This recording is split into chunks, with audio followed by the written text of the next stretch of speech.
Welcome to The Innovative Teacher. Today we're exploring what esports really means in education because for many people the phrase still raises eyebrows. It can sound like it's just about students playing games, but in a school context it's something very different. This episode is really about building a clear understanding of what educational esports is, how it works, why it matters, and what your role is when you bring it into a learning environment. Let's start by unpacking the idea itself. When esports is used in education, the goal is not entertainment. The goal is skill development. The game is simply the environment where learning happens. Just like a science experiment isn't really about the test tubes, and drama class isn't really about the stage, esports isn't really about the game. It's about what students learn through the experience you design around it. One of the first mindset shifts teachers make is moving from seeing gameplay to seeing learning. At first glance, it can look like students are just sitting at screens. But if you watch closely, you'll notice communication patterns, decision-making, leadership moments, problem-solving strategies, and emotional reactions. Those are the real indicators of learning. Training yourself to notice those things is actually one of the first skills of an esports educator. Something helpful to ask yourself is this: when I observe students, am I paying attention to what's happening on the screen, or to what's happening between the students? Because the learning is almost always happening between them, in their conversations, their planning, their reactions, and their reflections. It also helps to understand the difference between recreational gaming and structured educational esports. Students gaming at home are usually playing for fun. There's nothing wrong with that, but it's typically unstructured. There's rarely intentional reflection, guided teamwork, or deliberate skill practice. In a school environment, that's exactly what you add. Structure is what transforms play into learning. For example, imagine students finish a match. In a casual setting, they might just start another round. In a learning environment, you pause and ask questions. How did your team communicate during that round? What strategy worked?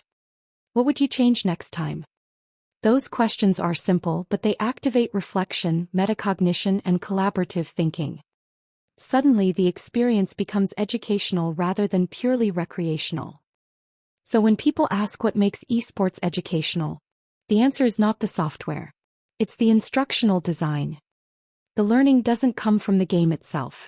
It comes from how you guide the experience, what goals you set, and how you help students think about what they're doing. That leads naturally to your role. Many teachers assume they need to be good at games to run an esports program. They worry students will know more than they do. But here's the important distinction. You are not there to be the best player. You're there to be the learning facilitator. Your expertise is in teaching skills like communication, reflection, collaboration, and critical thinking. Those are the things that make the experience meaningful. In fact, teachers with strong questioning skills and classroom facilitation strategies often run more effective programs than highly skilled gamers. That's because the real value comes from guiding thinking, not demonstrating gameplay. If students outperform you in the game, that's actually an advantage. It frees you to observe, coach, and support rather than compete. If you've ever thought, I should learn the game first before I try this, that's a very common reaction. But mastering game mechanics is far less important than understanding how to design a learning experience. Once you focus on that, confidence starts to grow. Not because you suddenly become a gamer, but because you recognize that your existing teaching skills already apply. Now, let's talk about what students actually gain from structured esports environments. When designed well, these programs develop communication skills, leadership abilities, decision timing, teamwork language, and problem-solving approaches. Students learn how to plan together, how to respond under pressure, how to handle mistakes, and how to adjust strategies. Those are transferable skills that extend far beyond any single game. At first, these skills can be easy to miss. You might notice the screen before you notice the thinking. But with practice, your observation lens sharpens.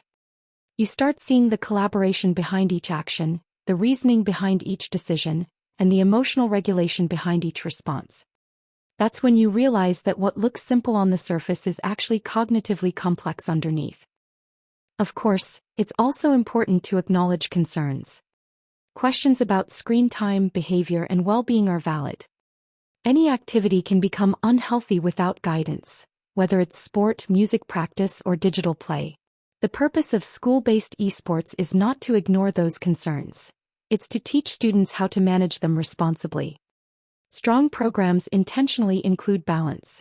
They build in movement breaks, posture awareness, clear time boundaries, and expectations for communication. They also teach self-regulation skills, helping students recognize when to pause, reset, or adjust. Interestingly, educators who run structured programs often report that students develop healthier gaming habits overall, because they're learning how to participate in digital environments with awareness and control. Another area that makes a surprisingly big difference is language. The words you use to describe your program shape how others perceive it. If you say students are playing games after school, it can sound casual or recreational. If you say students are participating in a structured esports learning program, it signals intention, purpose, and educational value. That shift in wording may seem small, but it changes how parents, colleagues, and leaders respond. Professional language communicates that what you're doing is thoughtful, planned, and grounded in learning outcomes. Teachers who consistently describe their programs this way often encounter fewer objections and gain support more quickly. It's not about dressing things up, it's about accurately describing what's actually happening. As you start to put all of this together, confidence begins to build. And it's worth emphasizing that confidence doesn't come from technical mastery. It comes from clarity of purpose. When you understand why you're doing something, what students are learning, and how you're guiding them, you naturally feel more capable leading it. Many successful esports educators began with no gaming background at all. What they did have was a strong foundation in teaching practice. They knew how to ask good questions, how to structure experiences, how to support collaboration, and how to encourage reflection. Those skills are what make programs effective, not gaming ability. So if you're wondering whether you're ready to explore this approach, here are a few signs that you probably are. If you recognize that esports can be a structured learning environment, that your role is to facilitate rather than compete, that skills matter more than scores, and that guidance matters more than gameplay knowledge, then you already have the foundation. From there, everything else builds. As you move forward, it can help to take things slowly. Understanding grows when ideas are considered, not rushed. Spend time observing students, noticing interactions, and reflecting on what you see. The more intentionally you watch, the more clearly you'll recognize the learning that's already happening. So as you finish listening today, here's something simple to try.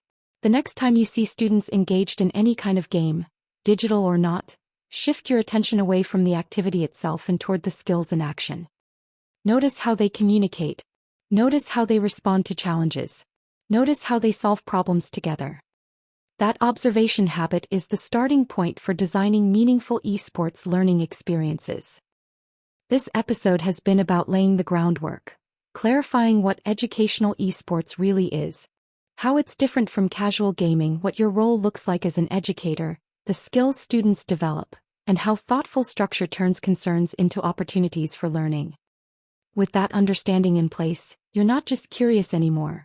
You're prepared to start thinking about how this can work in your own teaching context. In our next episode, we'll move from foundations into practice, exploring how esports fits into curriculum planning, and how to design lessons that are purposeful, structured, and aligned with learning outcomes. Until then, keep observing, keep reflecting, and keep thinking like an innovative teacher. Thanks for listening.